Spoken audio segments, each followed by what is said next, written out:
ایک گاؤں میں علی اور زید نام کے دو بہترین دوست رہتے تھے۔ وہ ہر کام ساتھ کرتے تھے، کھیلتے پڑھتے اور یہاں تک کہ اپنے راز بھی بانٹتے تھے۔ ایک دن کرکٹ کھیلتے ہوئے علی نے غلطی سے زید کا پسندیدہ بیٹ توڑ دیا۔ زید کو بہت غصہ آیا۔ تم اتنے لاپرواہ کیسے ہو سکتے ہو؟ زید نے غصے سے کہا۔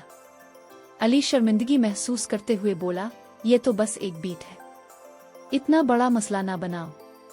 علی کی بات سن کر زید کو بہت دکھ ہوا اور وہ غصے میں وہاں سے چلا گیا۔ کئی دنوں تک زید نے علی سے بات نہیں کی۔ علی کو یہ احساس ہوا کہ زید کے بغیر وہ کتنا اکیلا محسوس کر رہا ہے۔ اسے سمجھ آیا کہ وہ غلط تھا، بیٹ توڑنے کی وجہ سے نہیں بلکہ زید کے جذبات کی قدر نہ کرنے کی وجہ سے۔ ایک شام علی زید کے گھر گیا اور ایک نیا کرکٹ بیٹ لے کر دروازے پر دستک دی۔ زید، مجھے واقعی بہت افسوس ہے، علی نے ندامت بھرے لہجے میں کہا۔